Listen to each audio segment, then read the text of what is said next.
Hello and welcome back to the Movie Bar Podcast, the average movie podcast for average movie fans by average movie fans. The bar is now open. Welcome to episode 63. I am your host, John. I'm Justin, and insert crickets here. Kyle. Kyle, where are you? Kyle is not here this week. He is on vacation, quote unquote. Yeah, So, sure. I don't know. I think he said something about going to New York or some. I don't know. All right. Any housekeeping? Has wait, no. Well, we got some sad news. Yeah. Oscar winner Alan Arkin died June 29th at the age of 89.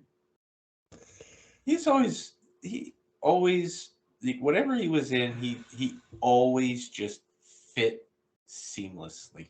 Yes. I I mean, was trying to think, like, because I know there's one movie I just picture him in. It took me a few days to figure it out, but it ended up being the Santa Claus 3.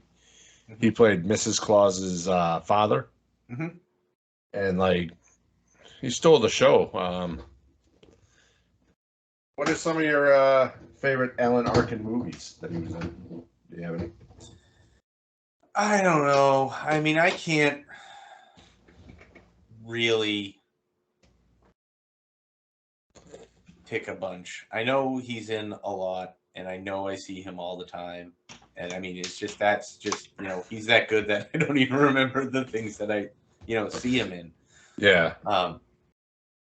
But I mean, every time he always is stealing the show. I mean, and he's always on there, with other, he used to be. He got less and less as time went on, but other, true legends and stuff, and playing off of them, and he was just always terrific, always funny. One role that stuck out to me was Grudge Match. He played Stallone's coach. Remember that? Yeah. Mm-hmm. And it's a shame. You never know what could be their last movie. Mm-hmm. I wish I had written down what his last movie was. Let me look it up real quick. But yeah, he's definitely one of those actors. We're getting to the point now where all the classics are kind of dying off or retiring. It's kind of what age does. His last credited movie was Minions: Rise of Gru, where he played Wild Knuckles. Yep. Mm-hmm. 2022. Mm-hmm. Spencer Confidential, which was on Netflix, was really good. I haven't seen that yet. That's definitely worth a watch. Going in Style, Dumbo, Get Shorty, the TV series, Love the Coopers, $1 Million Arm, Grudge Match, The Muppets, The Change Up. Yeah, so condolences to his family. Any new trailers? Have you seen anything that's caught your attention? Not really. Yeah, I really haven't seen any new trailers, just kind of repeats of ones that have already been out, like Insidious, the Red Door. Yeah, I've seen that a lot. Seen a whole lot of news about how this summer's just flopping. All the big movies aren't doing anything because they're just rehashing old things, and they're using people that nobody want to see in movies. So it's like, I'm going to talk about that in movies watched. Okay. I did see a new movie Friday, and well, what was it? Let's do your movies you've watched. okay, yeah, might as well.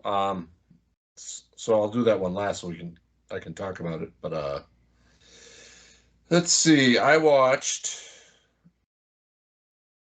The Hurricane. As I said, I don't know if I said that last week. But Lone Survivor with Mark Wahlberg.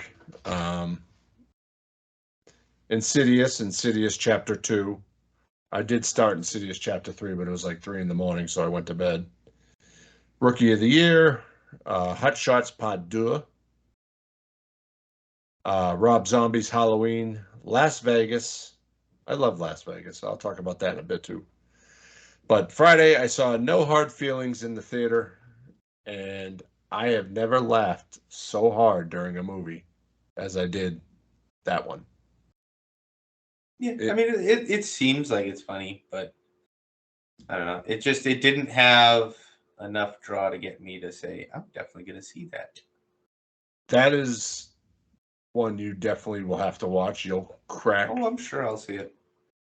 Like there is a scene where one of the characters kicks people's ass while naked on a beach. So it, it's it's fucking hilarious. But how about you? What have you watched this week? Oh, not a whole lot. Watched Rookie of the Year. Uh, Raiders of the Lost Ark was on while I was doing some cleaning. I watched Mr. Deeds, Ooh, and Mr. Deeds. I've got 2 episodes to go, so we need to hurry this up. But I'm also watching that Muscles and Mayhem, I think they call it, on Netflix. The Oh, the American. documentary about American gladiators. Yeah, I just found out about that today. I didn't know the day Yeah, came out, I've but seen the advertisements for it on Netflix for a while now, and then it came out this week, so maybe last week. But okay. I've been watching that. That I get 2 episodes left, 4 and 5. So it's pretty interesting, pretty neat. I remember the show. I love the show. Oh yeah. It What was was. your favorite thing they did? I don't know. I always liked the human cannonball because just the thought of it, Yeah. and it just, when hit right, it just looks so goddamn violent. Yeah. I mean, watching them go at it with the joust after they got it, figured out there, that was always fun. And who didn't love Assault? I mean, come on. Yeah. I think Assault was my And it's favorite. funny that they haven't really even talked about that game, but I know that like that was like the one that like we were always, I Yeah. always thought was the best. Um, but Yeah. I remember playing the NES game. Sucked. yeah, Couldn't do that nowadays. But yeah. too violent. All right, let's get into our picks of the week. Justin, what's your pick of the week? Well, I went with "Don't Tell Mom the Babysitter's Dead." Sue Ellen Crandall, Christina Applegate, is a teenager eagerly awaiting her mother's, played by Conchetta Tomei, summer-long absence, while the babysitter, played by Etta Reese Marin, looks after her rambunctious younger siblings. Sue Ellen can party and have fun. But then the babysitter abruptly dies, leaving the Crandalls short on cash. Sue Ellen finds a sweet job in fashion by lying about her age and experience on her resume. But while her siblings run wild, she discovers the downside of adulthood. June 7th, 1991, directed by Stephen Herrick. And I probably should have remembered this movie before I grew up because, yeah, adulting sucks. Yeah. But no, this is, classic movie. Christina Applegate was great in it. And I remember watching this a lot as a kid. And just a lot of nostalgia. That was kind of like her heyday, like when she was just getting hot on Married with Married Children, with 91. Children and all that. Yep. Mm-hmm. Mm-hmm. Very nice. So my pick of the week is Las Vegas. Aging pals Billy, played by Michael Douglas, Patty by Robert De Niro, Archie by Morgan Freeman, and Sam, played by Kevin Kline, have been best friends since childhood. When Billy finally proposes to his much, much younger girlfriend, all four friends go to Las Vegas to celebrate the end of Billy's long time bachelorhood and relive their glory days. However, the four quickly realize that the intervening decades have changed Sin City and tested their friendships in ways they had not imagined. This was originally released on November 1st, 2013. It was directed by John Turtletub. You've seen this, right? I believe so, yes. It's been a You know, while. the Flatbush Four, and every time like they fight with each other all throughout the movie. Then the minute somebody else says something about one of them, they all intervene and beat the Mm-hmm. crap out of them. And you know, it's a good movie. I wish they made a second one. I know there was talks, but they didn't. That's how it goes. Yeah, I think I remember seeing it, but I'm fuzzy on the details. So Well, let's see. When did it come out? 2013. 2013. We might have seen it in theaters. I don't think so. That doesn't seem like No. a theater movie. Oh, I don't know. All right, Kyle, your pick. Oh, that's right. He's not here again. Yeah. All right. Well, let's get into our main topic. This week we are covering 1993's Rookie of the Year. Brief synopsis: a freak accident causes a 12-year-old little leaguer, Henry, played by, well, we'll read that later, to become such a powerful and accurate pitcher that the Chicago Cubs signed the junior high student to a contract. Unprepared for such high-pressure environment, Henry falters until aging fastballer Chet Steadman takes him under his wing and teaches him how to play in the big leagues. Meanwhile, his mother's venal boyfriend tries to sell Henry's contract to a hated opposing team. Released on July 7th, 1993, which will actually be 30 years Friday, the day this comes out. Oh, that's probably why I picked it. Directed by Daniel Stern, distributed by 20th Century Studios, had a box office of 56.5 million, rated PG-13, has a runtime of 1 hour and 44 minutes, and it is currently streaming on Max and available for sale on Prime, Vudu, and Apple TV. And our cast of characters, we have Thomas Ian Nicholas as Henry Rowan Gardner, Gary Busey as Chet Rocket Steadman, Amy Morton as Mary Rowan Gardner, Patrick LeBrec as George, Robert Hy Gorman as Clark, Bruce Altman as Jack Bradfield, Dan Hedaya as Larry Fisher, Albert Hall as Sal Martinella, Eddie Bracken as Bob Carson, Daniel Stern as Phil Brickma, Tom Milanovich as Hedo, Neil Flynn as Stan Oakey, W. Earl Brown as Billy Frick, Ian Gomez as Odd Bellman, Andy Berman as Ernie, Columbe Jacobson as Becky Fraker. Wow. John Candy as Cliff Murdoch, Barry Bonds as himself, Bobby Bonilla as himself, and Pedro Guerrero as himself. And speaking of Bobby Bonilla, happy Bobby Bonilla today. That was July 1st. He's still getting paid, and he hasn't played since the 90s. Yes. That is one hell of a deal that he got. What's it, like 3 point something million or something? I don't even remember. Well, more money than I get. Yeah. Must be nice to sit at home and just collect a check every year for $3 million. Well. So, based off of the synopsis, based off of Chet Rocket Steadman, I'm starting to think this might have was originally written as the Red Sox. I mean, I don't know. I think it's just the way it goes. Because Gary Busey has a striking canny resemblance to another guy that was known as the Rocket back in those days, Roger Clemens. Yeah, but you know how it goes. It's all about who they can get deals with and who they can't. Yeah. So our movie starts off. Henry Rowan Gardner is at a Little League game, kind of daydreaming, and then goes to catch the ball, has his hat fall down a little lower than it's supposed to be. He can't find the ball. Then finally picks up the ball, throws it in the wrong direction, which, yeah. I just want to say that my wife pointed this out while we were watching it, because we all watched it. He's got to be pretty bad to have the asthmatic kid in right field and him sitting on the bench. Yes. Like, that says something right there, that he was so bad that the coach put in the typical last pick over him. Yeah.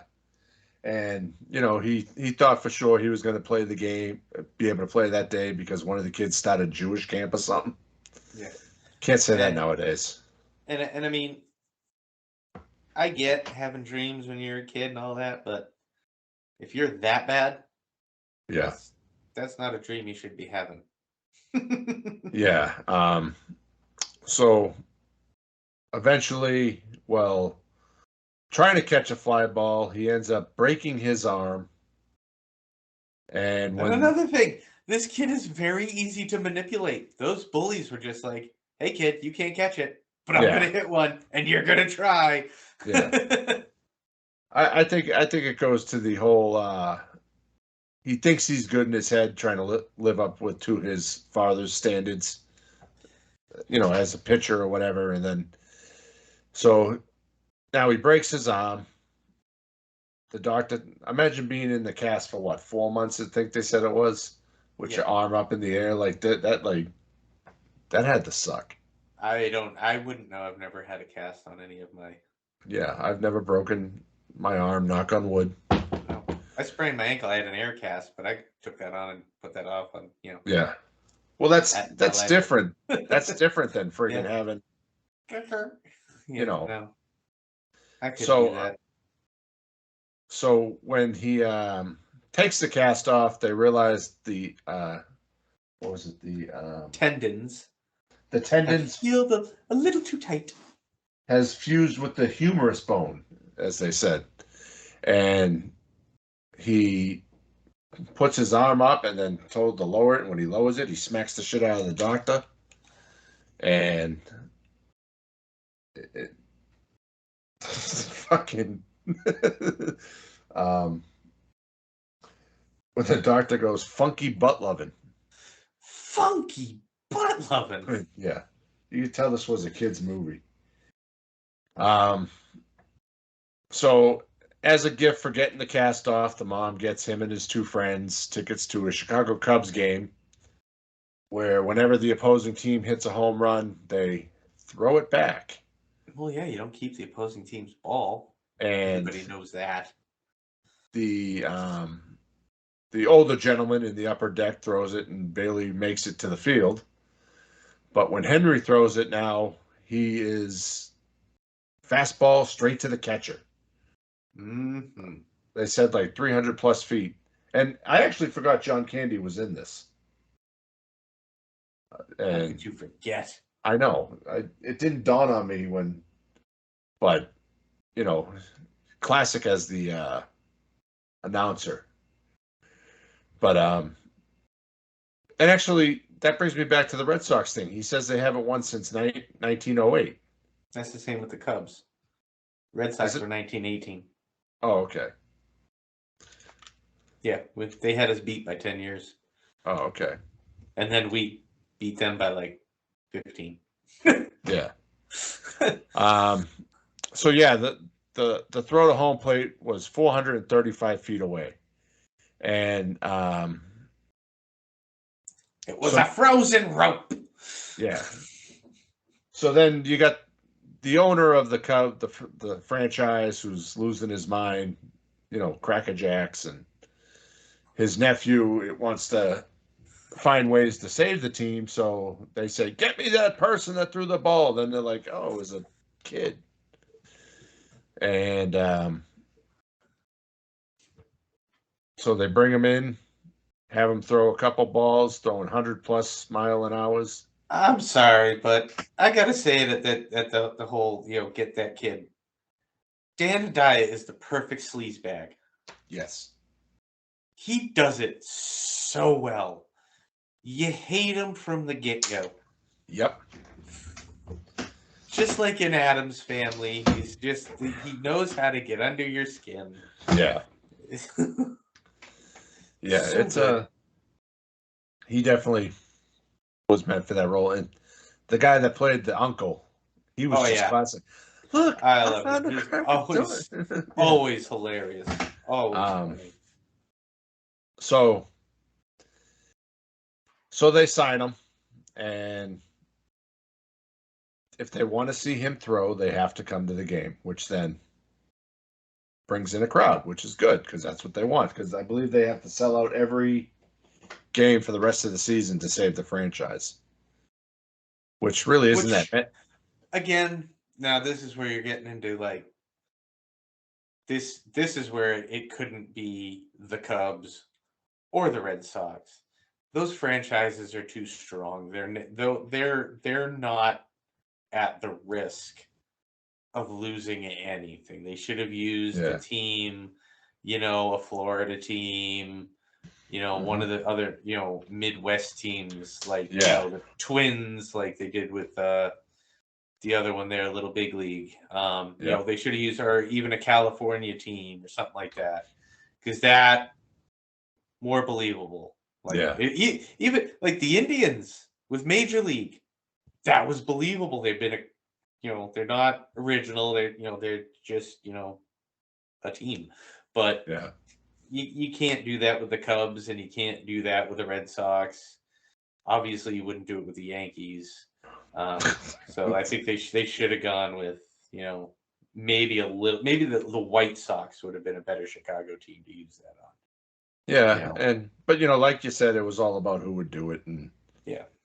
um, so his first game is as a relief appearance against the Mets, and where his first pitch gives up a home run to Hedo. I mean, you'd have to expect. It doesn't matter what the prospect is. That happens. Yeah. Especially if they're going to put him in against the power hitter for the other team. That's exactly what's going to happen. Especially to a kid. I mean, come on. So then, so the coach sends Stedman out to talk to him, Half and deuce. yeah. When he's walking away, I don't know the Haskell. What does that mean? Like, and then this coach. So what you say to him? You wouldn't understand. But he learns to control it. So now he gets you know saves the game, thankfully, and then he goes in the second game where he gets his first strikeout and saves the game there too. So now they're going on the road. Now let's talk Daniel Stern's character. He's such a good character actor. He really He is. is, and you see him as Marv in Home Alone or any other roles that he's played. This one, like classic, Mm-hmm. Mm-hmm. and He's really good at that physical comedy. I yeah, mean, just the way he could take the traps in Home Alone, the way he's like falling down the mountain and all that and bushwhacked. I mean, he gets it. yeah, And I mean, yeah, directed the movie and all that, but I mean, he truly gets it all the way around. He knows how to get it right there. It's almost effortless for him. and they're in the hotel now, and Henry's amazed he gets his own room with the snack bar and all that shit, and then Daniel Stern's character is right next door, and he gets stuck in between the first he Soul locks free. locks himself out of his room, and then The gets stuck creepy in. bell guy. Yeah. The bellman was a little. Sir, That what's part kind of Oh, just messed with me a little bit, yeah. Oh, we'll send maintenance up to fix that. Yeah. Okay. I'll get maintenance right on top of that. The And then hell is that? what? The maintenance guy there. The Oh, yeah. bellboy thing. And then he gets stuck between the doors when they go to the game. And so now, seeing it, since that's National League, pitchers have to bat. And Henry I goes up to, mean, that's something that obviously the kid's gonna know. yeah. You know, Did, but do you think he honestly thought they were going to put him to bat? He's a relief pitcher. but it just goes to show you that he's not a very good pitcher because he's not paying attention to the game. Because if he was paying attention to the Yeah. game, he would have known that his spot would have been coming up the next inning. Yeah. So, but he's a kid playing in the major league, and he's excited. And I mean, he as a manager, you want him to bat. Yeah. Because he doesn't have a strike zone that's really hittable. Yeah. I mean, he's tiny, and obviously, he's a kid, so Yeah. umps are going to play a little favoritism anyway. Not that the umps know how to do their damn jobs anyway, but, So, and he does frustrate the pitcher with his tidy strike zone, where he ends up getting walks, and then he starts taunting the pitcher. That's what made Jimmy's brother so successful at baseball. Yeah. Well, aside from the fact that he was really freaking good. Yeah. But he was small. He's tough to pitch to. I had to pitch against him a couple times. God damn him. Yeah. So now he's on base, and he starts teasing the pitcher, saying, we want a pitcher. Pitcher's got a big butt. And it's definitely getting to him. But I would get to you too if some little 12-year-old standing on first base telling you got a big butt. Although me, I'd throw a turnaround and chuck it at his damn head. Well, he does try to throw it, but he gets back to the base on time. And so now Cerez hits the ball, and Henry is so fascinated by, like, ooh, a ball, that Cerez catches up to him. And now they're both running to home plate. Can't pass him. Pass him, you're out. Yep. He's like, come on, move your legs. I'm running as fast as I can. Yeah, you always forget about that first time. See, that I can think that's gonna happen. That would happen. Yeah. Kid's on base for the first time and a ball goes flying over his head. Yeah, he's gonna sit there and stare at it. Happens in Little League every time. Yeah. Well, they both managed to score. So the Cubs are winning. Henry is growing in pitching success, and his personal life becomes strained when his friends, he doesn't show up for working on the boat. He's doing Pepsi commercials. He's doing photo shoots. And then he has an encounter with the mom's boyfriend, Jack. Saying that they're moving to New York and he's been sold to the Yankees, and that his father didn't love him, and his mother probably didn't even know who his father was, which then in turn Mary breaks up with him and throws him out of the house. And Henry goes and resolves his conflict with his friends, and the owner, Bob, explains he never authorized the deal with the Yankees and wants to retain Henry, but is disappointed when Henry says he's going to retire at the end of the season. So I looked up ticket prices back then. So in 1993, a Chicago Cubs ticket, highest price ticket, take a guess. 93? Yep. $50. Lower. That's kind of what I figured. I mean, if you went back to that same time and you looked up Red Sox tickets, it's still like probably twice as much. Yeah, it was $11.47 to go to a Cubs game. Wow, I thought that they would have had box seats or something for $50. Well, I mean, they might have, but like the grandstand tickets, like the general ticket. So you look at nowadays, like tickets to a Red Sox game right now, the cheapest you can get no. The cheapest you can get is $40. And that's like up there. If you can beat all the robots. Yeah. But Bob then demotes his nephew to be a hot dog vendor. And so Bob is sitting on the field with Henry's mom and his two friends. Oh, four hot dogs, please. And he gives them $3, and he's like, you're like $11 short here. So $18 for 4 hot dogs? Yeah. Yeah, now the hot dogs are smaller and cost twice as much. Oh, Jesus Christ! Yeah, yeah. I'm glad I don't have to go to any of that stuff yet. So we're at the last game of the season now, and the Cubs face the Mets again at Wrigley Field, with Stedman starting, even though Stedman has been told he's benched the rest of the season, and they're releasing him at the end of the season. Oh, that was bad guy. Yeah, that was Jack Steele with Fisher to trade him to the Yankees Yep.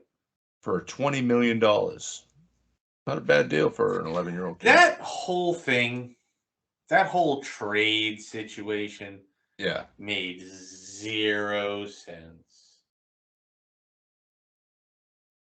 Zero. Why would he want to get rid of the kid and send him to the Yankees? because I think he was all about money. Not gonna give him the money. I mean, it's that whole, and then Chet Stedman never plays again. It's like, why?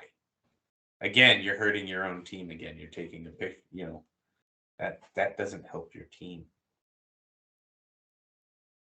Yeah, I mean they're buying his contract, so it's not really a trade. They're buying Henry's contract. Henry gets a percentage, Jack gets a percentage, and I'm sure the franchise owner gets a percentage, which would have been Fisher at that point, because It didn't make any sense. 'Cause in the long run, if you have the kid, that attraction is still going to get you more money than that's going to get you. So, but anyway. So it's the last day of the season. They're facing the Mets again. If the Cubs win, they win the division and move on to the World Series. Stedman's pitching, but he injures his arm on his last pitch, and the ball has hit the Stedman, who can't throw it to home plate because his arm is hurt. So he runs and dives and tags the runner out at home, keeping the Cubs in the lead. He turns the ball over to Henry, who easily strikes out the side in the 7th and 8th innings.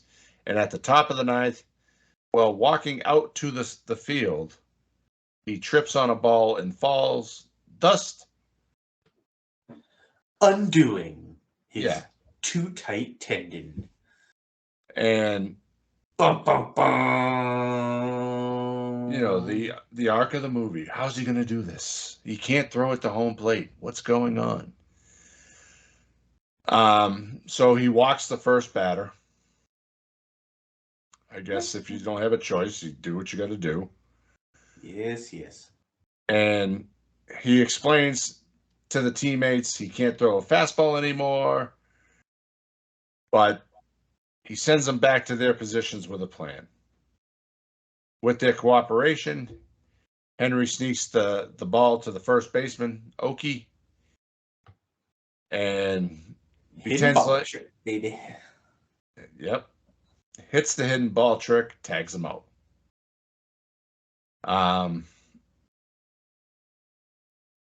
Henry walks the next batter, with whom he trades insults. When the runner dares him to throw the ball high, Henry does so, but stops as the runner takes off a second and is tagged out, setting up a final showdown with our friend Hedo again. And he throws a changeup, which Hedo misses. And his next hit appears headed for the bleachers, but is ruled a foul ball. Ahead of it. Just a little bit. They were all very anxious watching this ball go. And, let's talk about the coach and yeah. The coach and Stedman, they're sitting there. Like, first the coach is ready to kill Henry when he walks the first guy, and then Chet calms him down, and then he does it again, and Chet tries to run out. So he is trying to figure out what to do, and he looks to his mother in the bleachers, who then tells him to float it in. Well, he realizes that it wasn't his father's glove that he had; it was really his mother's. And you see it throughout the movie, like when she throws the sunblock. Yep. I forget All what the things. she threw in the I don't beginning. remember the other thing. Yeah. But you know, and like even Daniel Stern's character goes, "Wow, she's got an arm," Mm-hmm. and so Henry throws a quote unquote floater, and Haven't seen one of those since Squeaky McGee.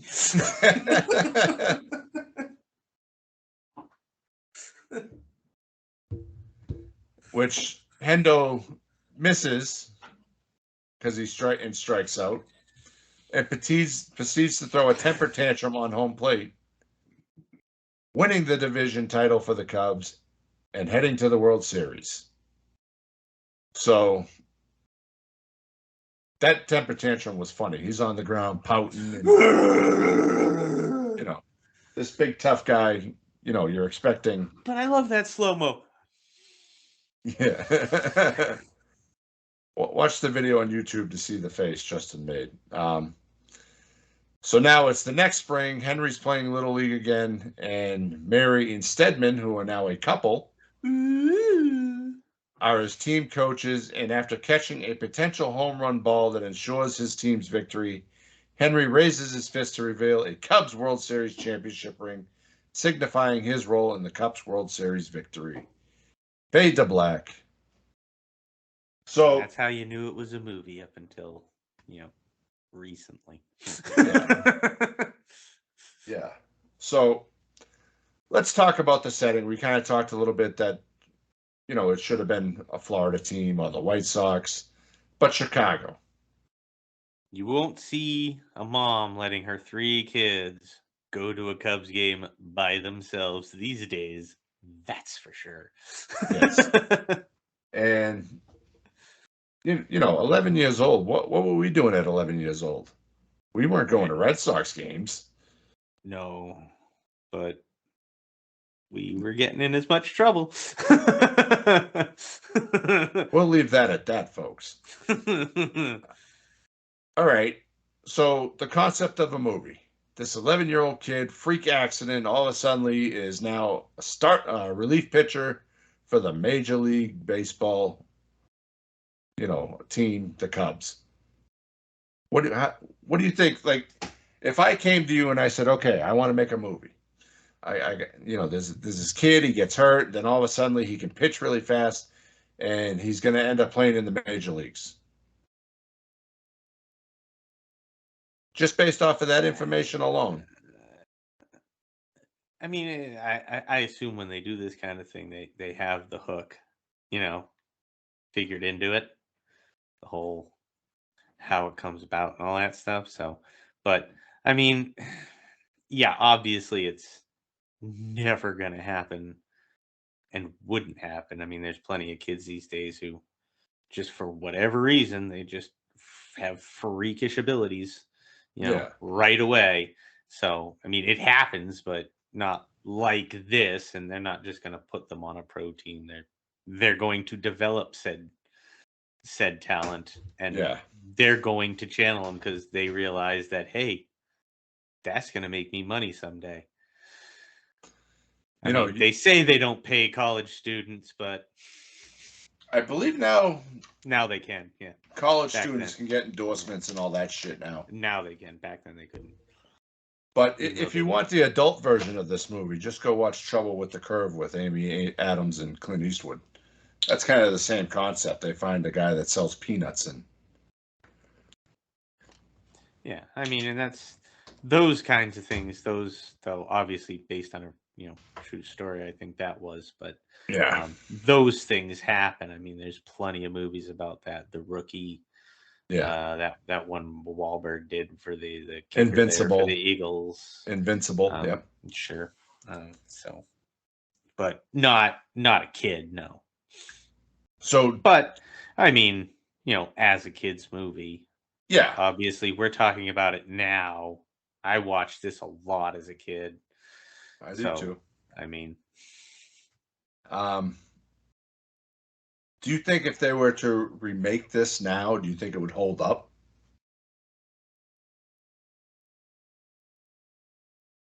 I mean, they'd probably just do the same thing over again. They might change a few things about it, but I mean, that's the thing with these kinds of movies is it doesn't actually have to be believable to be, Yeah. you know, watchable.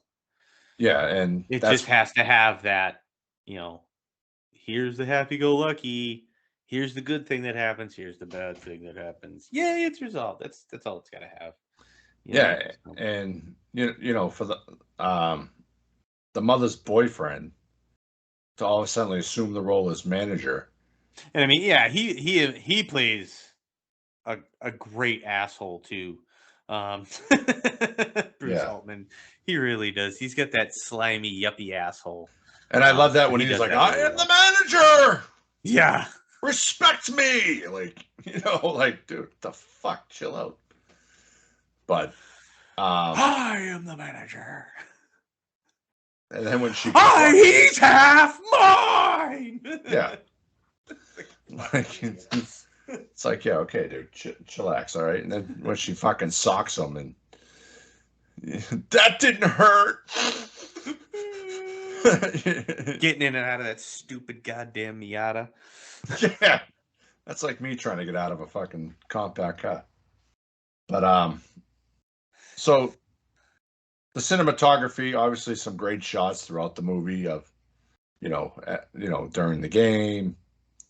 A couple cameos by a few big names, Barry Bonds, and so forth. We didn't even talk about the fun musical summer happy kids fun montage of them Yeah. riding in their boat. Oh yeah. Oh, let's talk about that. Thank you for bringing that up. That is one smoky ass fucking boat. like, Burning a little too rich. Yeah, and it's like you think being a kid's movie, they'd be like, well, we don't want the boat to look like it's on fire the entire time, so maybe just smoke. But no, the kids were breathing in that smoke on the back of the boat. That's why there was no sequel, because all the kids died of cancer later on that year. Thankfully, they did not. But no, but that girl, she went on to be a chef or something, and she was on like some oh, really? Yeah, cooking competition on the Food Network and stuff. So yeah, because I was like, Which God, she looks familiar. The one that Henry likes. The one that was that Henry Okay. likes. And I mean, she was in a lot of other movies at that time. But yeah, she went on to be like a chef and was on like Food Network and stuff. So thought that was interesting. Real. And then like the one I mashed her name up, Columbe Jacobson. The kid with the long hair, his friend. I was looking at it and I was like, I know him from somewhere. Clark. Yep. He is from the Hulk Hogan movie. I can't remember which one. Suburban. He's from Mr. Nanny. Yeah, Mr. Nanny. Okay, that's what it was. Yep. Yeah, Robert Hyde Gorman. He was also in Don't Tell Mom the Babysitter's Dead. Yep. Leprechaun. That was the one when I had saw. Leatherheads, Boy Meets World. He was on Full House, Rookie of the Year, Mr. Nanny, Empty Nest. Yeah. So he had quite the career. And the other kid, what was his name? George. Patrick LeBrock. Yeah. He was in a lot of things too. Beethoven, Heavyweights, Lawnmower Man 2, Camp Nowhere. But he hasn't acted. There you go. He hasn't acted since 1995. Lawnmower Man 2, Beyond Cyberspace was his last movie. Camp Nowhere had Jessica Alba. Yeah. And then, of course, Gary Busey, we all know. Yep. Mr. Joshua. And Thomas Ian Nicholas, he went on to star in the American Pie movies. Can I say Creed? If you haven't, yeah, if you haven't seen the new advertisement for Ed Wood's Pies with Jason Biggs, go watch it. But I did hear that he's in a band now, Thomas Yeah. Ian Nicholas, and he still does a little acting on the side. Mm-hmm. But all right, so the script, the dialogue, were the kids talking like we were talking back in those days? Oh, funky butt loving. Um, I mean, it was pretty straightforward. I mean, that was pretty much how we were as kids. yeah, You know, we'd call you an asshole to your face if you were an asshole. So yeah. I'm surprised we never built a boat. I'm not.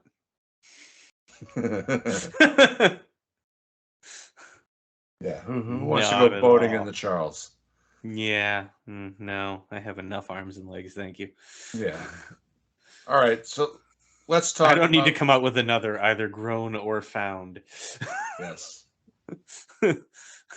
So let's talk about the length. I believe it was an hour and 42 minutes. It's pretty good. Hour 44 minutes. Yeah, it went by quick. Yeah.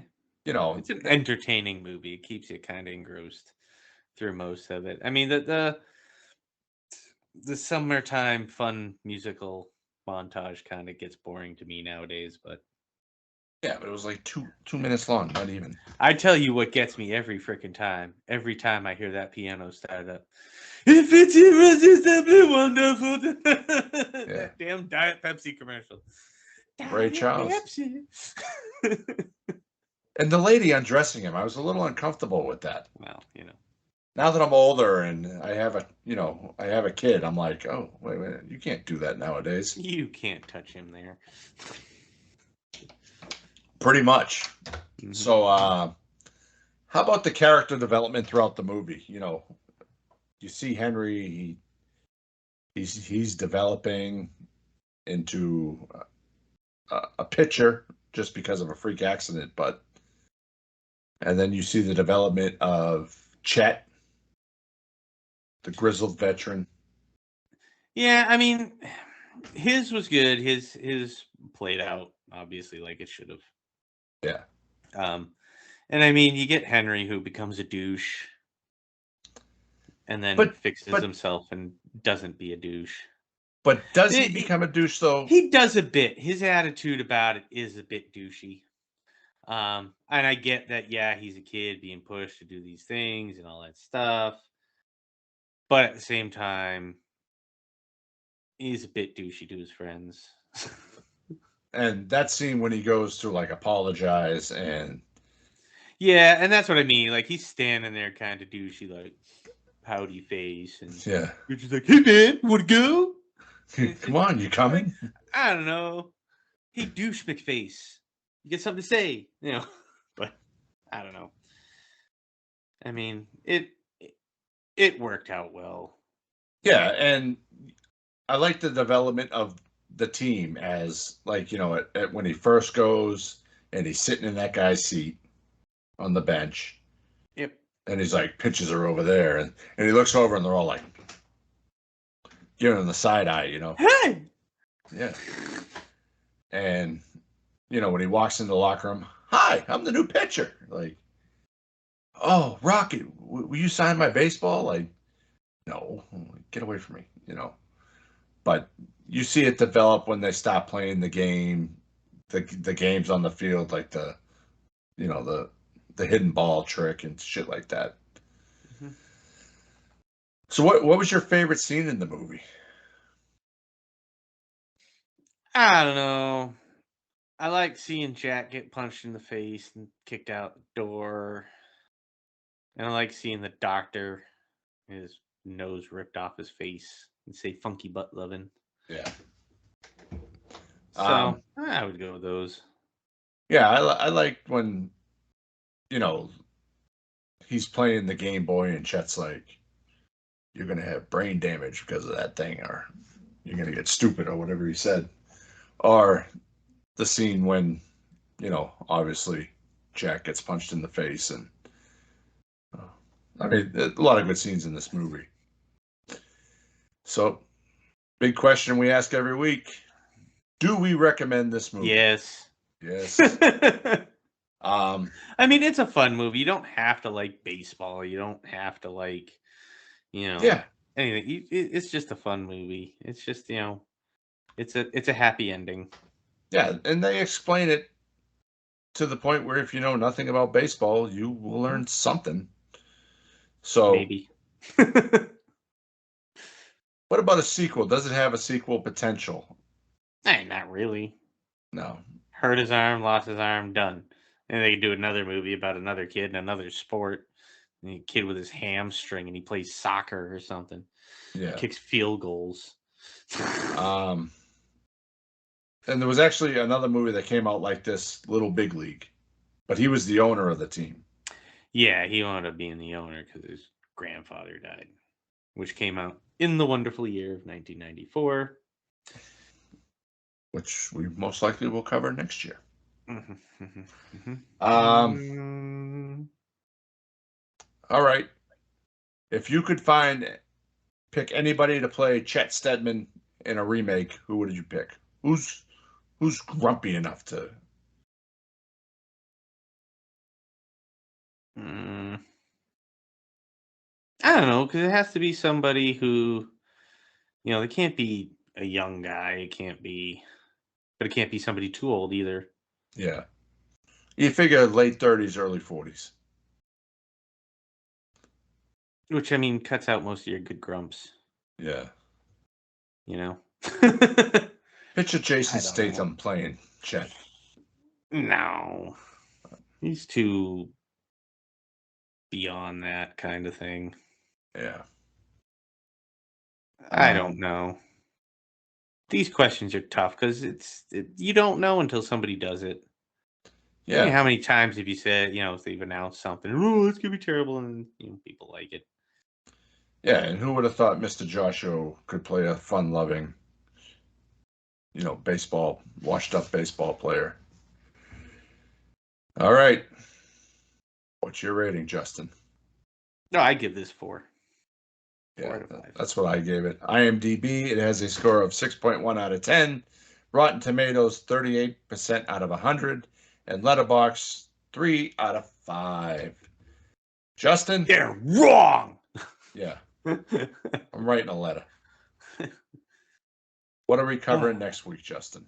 Next week, we're going to be covering the wonderful classic 1991's What About Bob? Starring Bill Murray. I remember seeing that in theaters. I remember seeing this thousands of times. I mean, I've watched this movie a lot. So that'll be next week. The week after that, we are doing our first ever trivia game show where me, you, and Kyle will be competing. Yeah, we probably should have done that first before you announced that to people. Because it could just fail spectacularly and never get released, I got it all figured out. So it could fail spectacularly and not get released. So if you're listening to this, just know. If you happen to see that off the schedule in the next 3 weeks, you know why it failed miserably. But no, I think it's going to go off with a hitch. Oh, great! Now it's going to go off with a hitch. It's going to go off great. Except, oh shit! Forgot to press record. I got the bases covered for this. I believe We're you gonna mean without a hitch. Yeah. Oh, yeah. Yeah, without a hitch. All right. Let's shut her down. The bar is now closed. Thank you so much for listening and maybe even for viewing. You can follow us and stay up to date with the podcast at the Movie Bar Pod on Twitter, at Movie Bar Podcast on Instagram, at Movie Bar Pod on the YouTubes, and at the Movie Bar Podcast on Facebook. We are on iTunes, Spotify, Amazon Podcast, Anchor, Google Podcasts, and most places you listen to your podcast. Jazz hands. And be sure to check out our website, www.moviebarpod.com. Thank you for listening. Please let us know what you want to hear by contacting us on social media or via email at themoviebar@outlook.com. Please be sure to like, review, and subscribe to the podcast. Bye. Bye. Kyle, say bye.